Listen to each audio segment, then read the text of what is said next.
అండి, welcome back to my channel. ఇవాళ special వచ్చి చికెన్ గ్రేవీ అండి.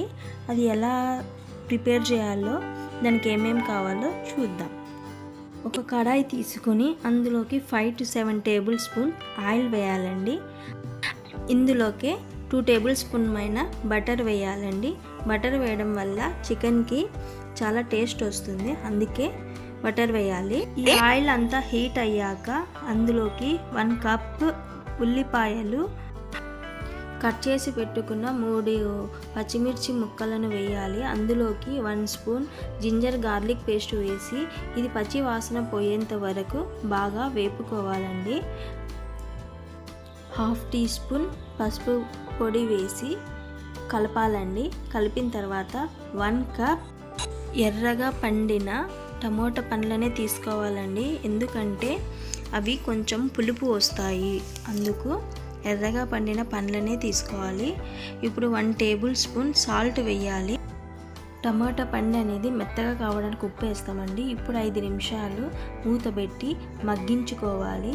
చూడండి ఎలా మగ్గిపోయిందో. ఇప్పుడు అందులోకి 2 టేబుల్ స్పూన్ ధనియాల పౌడరు, 2 టేబుల్ స్పూన్ మిర్చి పౌడర్ వేసుకోవాలి. ఇందులోకి 2 table spoon chicken masala, 2 table spoon garam masala వేసి బాగా కలుపుకోవాలండి. ఈ గ్రేవీ ఇలా వచ్చిన తర్వాత అందులోకి 4 to 5 టేబుల్ స్పూన్ పెరుగు వేసుకొని వీటిని కూడా బాగా మసాలా పట్టేలాగా కలుపుకోవాలి. ఇట్లా ఆయిల్ అంతా పైకి రావాలండి. పైకి వచ్చిన తర్వాత అందులోకి చికెన్ వేయాలి. చికెన్ వేసిన తర్వాత ఆ మసాలా అంతా ఆ చికెన్కి పట్టేలాగా కలిపేసి 10-20 నిమిషాలు మూత పెట్టి బాగా మగ్గనివ్వాలండి. చూడండి చికెన్లో నుంచి నీరంతా ఎలా వచ్చిందో. ఆ చికెన్లో ఉండే నీళ్ళతోనే మనం ఉడకబెట్టుకోవాలండి, అప్పుడు టేస్ట్ వస్తుంది. కొన్నిసార్లు చికెన్ ముదురుగా ఉంటుంది కదా, అప్పుడు మనం కొన్ని నీళ్ళు వేసుకోవాలండి. ఇప్పుడు మనం ఉడికిందో లేదో చూస్తాము. 50% ఉడికిపోయిందండి.